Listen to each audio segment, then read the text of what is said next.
Hi grade 4, how are you? Now we meet again in this video that explains the correction of the evaluations you took last week. I hope that it will help you to better understand the exercises and the vocabulary and grammar we have seen during the lessons. Now let's start with exercise 1. Now in exercise 1 here we had to look at the different pictures and compare them to the sentences and decide if the sentences were true or false. Now we have here 5 sentences and 5 points, so each one is 1 point. Now here they are watching TV. Is it true or false?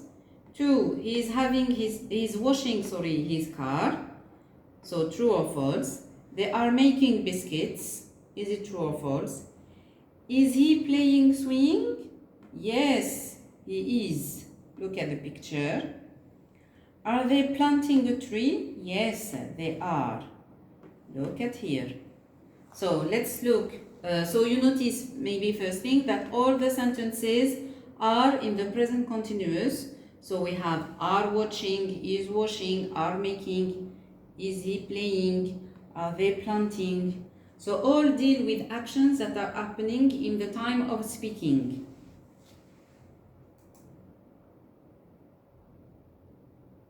Okay, let's see for the first sentence. They are watching TV. Is it true or false? Of course, it's true. So we have them in front of the TV and they are watching. What about number 2? He is washing his car. It's also true. What about picture 3? They are making biscuits. Are they making biscuits here? No. They are selling baked cakes, maybe in a fun fair or in the street or okay. And you have here bakery. So they are selling, they are not making biscuits. So it's false. Look here. Is he playing? So we have the pronoun he. Now, is it a boy? No, it's a girl. So we should have here she. Is she playing swing? So here we would say that it is false. And look at the last picture. Are they planting a tree? Yes, they are. Yes, this is what they are doing. They are planting. Now, let's go to exercise number 2. Now, here again, we have read and tick the right alternative. So we have here 8 points. First thing here, you had to choose between have to, has to, don't have to, or doesn't have to. So this is obligation or lack of obligation according to the meaning of the sentences. Now, look at sentence 1. I feed my cat every morning. So, I have to, or I has to, or I doesn't have to. Second, my mother, does he have to, or has to wash the dishes? 3. So it's a question. Do we have to make your bed in the morning, or do you have to make your bed in the morning, or do they have to make your bed in the morning? Then the answer, yes, I do, he does, they do. 5. We has to, have to, don't have to get up early on Friday because we don't work. 6. So here, this is more about vocabulary, about food products.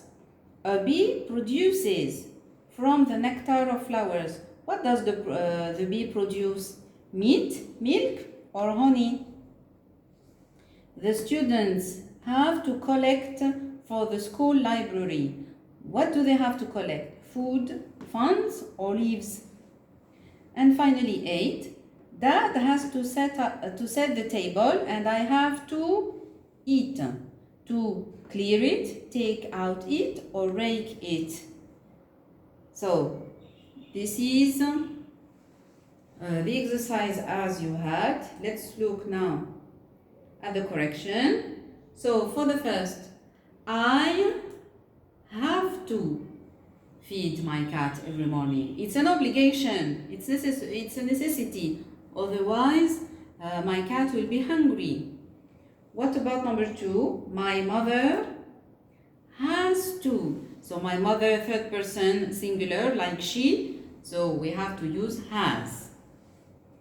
3. It's a question. We have make your bed. So it will be do you have. So since here we have the possessive pronoun your, it refers to you. Do you have to make your bed in the morning? The answer, yes I do.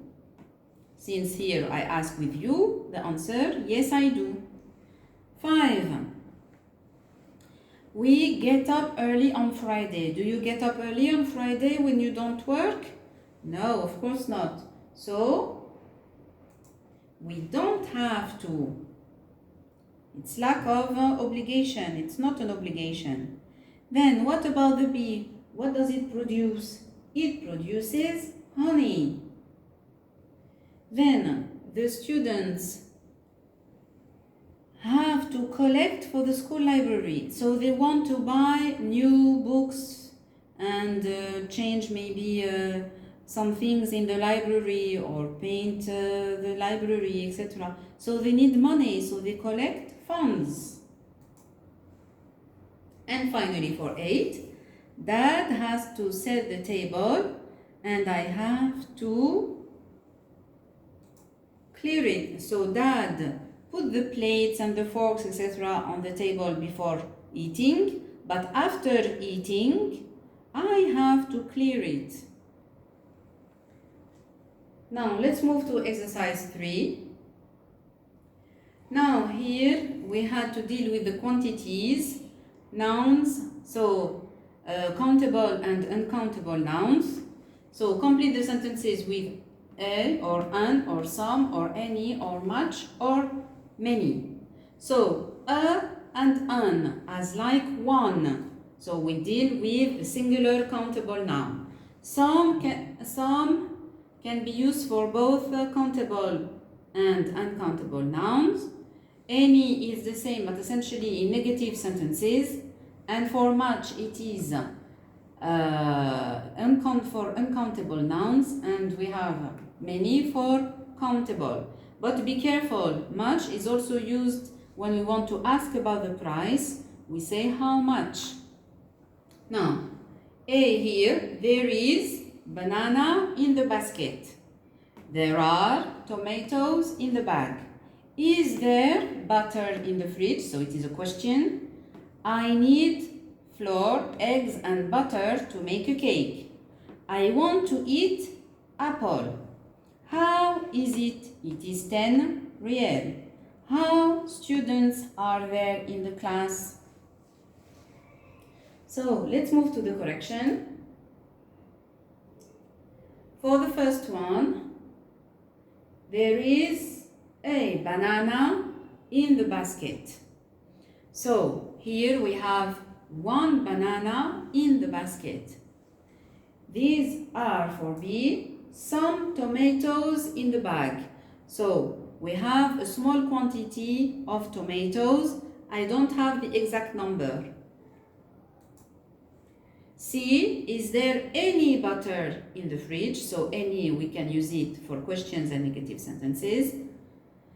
D, I need some flour, eggs and butter to make a cake. So some here is used again with flour to deal with a small quantity, even if flour is uncountable. What about E? I want to eat an apple, like one. But here we have added an, the N, because apple begins with a vowel here. We cannot say a apple. It is a difficult pronunciation. We prefer to say an apple. Now, what about this? How is it? It is 10 real. Here, we ask about the price, so we should use how much. And finally, G, how students are there in the class. Here, I ask about the number of students in your class, so I will use many. Now, thank you for your attention. I hope that this video will help you to better understand the grammar and vocabulary of the lessons we have seen yet. See you soon.